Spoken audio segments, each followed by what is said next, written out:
JVT hanging out with you this afternoon, man. We're talking to somebody who's legendary. Tell everybody who you are and where we at right now. What's going on, my brother? The original Zulu King, Charlie Rock, Bronx River, Black Spades, 22nd Division, Baby Spades, and the original Zulu Nation, the original Zulu Kings. You know, we out here at Mitchell Houses. Talk about what's going on here today. We're having the 3rd annual Black Spade Memorial Cookout. It's something that we put together with the Fraternal Order of the True Black Society. It's an organization that's dedicated to the memory of our brothers and sisters from the Black Spades who are no longer with us, and we're ready to do positive things in the community, particularly in working with at-risk youth in the community, because it's important for us as elders and having been through it to reach out back to these kids so that they can make a better decision.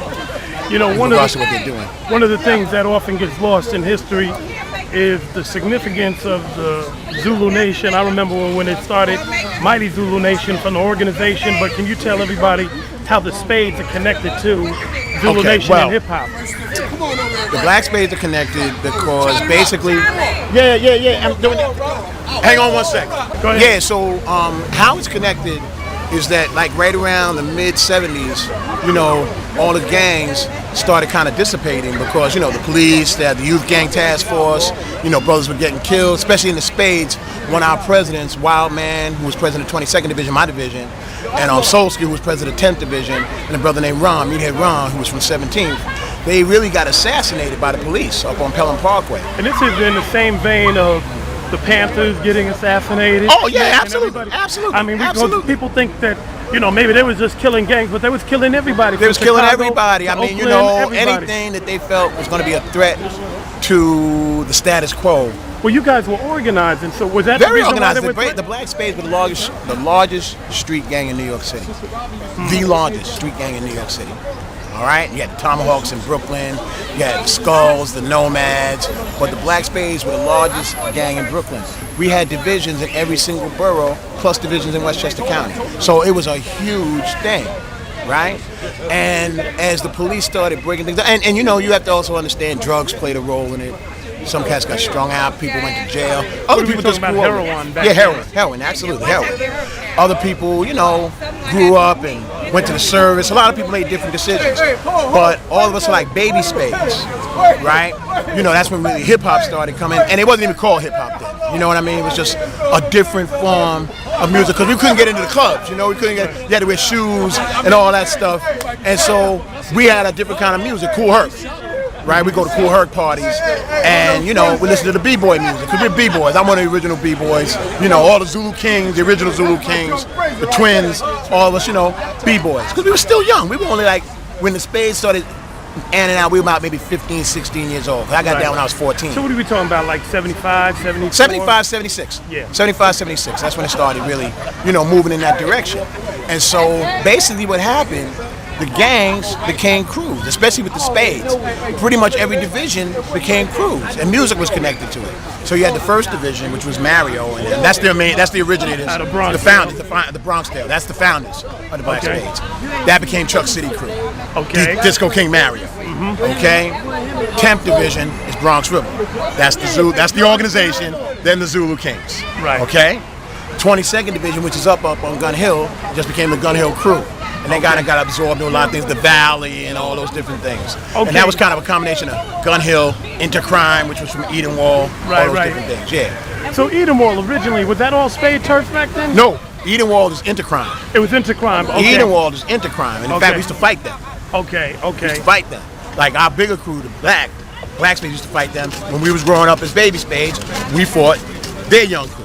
You know what I'm saying? You know what's interesting? When we go back, you know, into times, it's interesting, like, you know, remember like Pelham Bay and Throgs Neck, you know? Yeah. And, like, we weren't really allowed to really get out there because of all the white folks. We used to fight them. Yeah. And people don't really understand. It's funny because I laugh because, you know, we come through Parkchester and it's a, you know, condominiums or whatever they call it now. And I tell people, you don't understand. We used to fight them. It was all racially segregated. It was racially segregated, and we couldn't go to. We talking about going to school and getting jumped, and it wasn't by kids. We talking about grown men getting chased in cars. We used to fight them. Parkchester, Arthur Avenue, the Golden Guineas. Everything north of Zariga Avenue. Oh, and not just north of Zariga Avenue, even Gun Hill. They had the White Assassin, White Angels. They had the henchmen over there by Bronx High School of Science. Well, there were a lot of white gangs out in that area too, and people don't really talk about that, but there were a whole lot of white gangs. You had the White Assassins, you had the White Angels. They was over in the Gun Hill Road area. You had the henchmen who were up on 205th Street over by Villa Avenue, okay, where they had the Villa Feast over there. You had the ministers who were over in Parkchester. You had the Golden Guineas who were by Arthur Avenue. And then you had other gangs who I don't even know their names. And then it wasn't even gangs. They were just white people who didn't want us there, who would come and their fathers were mafia'd up, all kinds of stuff. And they would come in cars and chase us and all kinds of different stuff. I remember playing ball. We coming from practice. Mace Avenue over there by Columbus, Christopher Columbus High School. We used to fight them, Pelham Parkway, the Mace Mob. And over near Kennedy, I know they used to be on the buildings near Marble Hill, the Promenade. Yeah, the Promenade. They used to shoot the BB guns. Yeah, but it wasn't just that. They had Throg's Neck. Not even Throg's Neck. Lehman High School. They used to throw people, the white boys, they used to throw people off the bridge onto the highway. Because if you ever go there, you know it's an overpass at Lehman High School. They used to throw black people off of that overpass.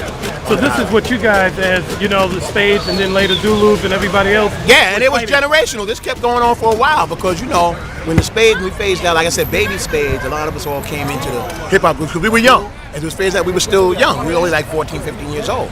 And so as it faded out, we started, that's how it became the Zulu Kings and Bambaataa with the Zulu Kings in the organization, and he grew that into the Universal Zulu Nation. You know, let me ask you this, Charlie Rock. You know, do you draw a parallel to the type of protection that you guys felt like you were doing in the community against some of these white gangs, and look at what was going on in Chicago, where they were fighting, you know, the Blackstone Rangers and everybody were fighting white gangs that were coming into their thing, and then in LA when the Crips and Bloods before they formed were dealing with the spook hunters and the Slarsons and all that. Yeah, I saw the documentary and whatnot. You know, do you see a parallel between all There's that? definitely a parallel. I mean, the whole thing was about with integration, and as blacks started moving into neighborhoods, whites felt we were encroaching. You know, we're not encroaching, we're just trying to go to school and what have you. And they felt like we're taking over their neighborhoods, and they didn't want us in our neighborhoods and everything like that. So parts of it was just for survival. I mean, as it moved on, it got into other things, and that's the honest to God truth. I mean, if you think about Chicago, you have Blackstone Rangers, Peacestone Nation. You know, they got into money, especially with them. They really incorporated and really took on a whole life of their own. They became more like organized crime. They really got into some things. The Spades never had a chance to do that. You know, it never really got to that point. You know, by the time it was getting there, the police had effectively destroyed us in a way where our numbers weren't as big as they were, you know? And then the music took over. But, you know, going back to with the Spades, can you talk about the type of engagement you all have with the police? Because, you know, I heard stories about Spades surrounding police stations and things like that when trouble came along. There were different things that happened like that, but the police did a lot of stuff to us. I got, as a kid, must have been about 15 or 16 years old at that time. And, you know, I had gotten into some things. And they hung me off a roof. They hung me off a roof. Literally, I mean, hung me over the roof. Okay? So there was a lot of things that they were doing. I mean, I understand the police presence and everything, but they were racist. It wasn't just about crime or protecting the community. They were racist. They felt pretty much the same way that a lot of those white citizens thought. We don't even want them here. So they were in league. We went to roll one time in Parkchester, and I'll never forget this. We went to roll probably, it was about 300 strong. We met up in Bronx River, we go to fight in Parkchester. The police rounded us up, right? But they didn't take everybody.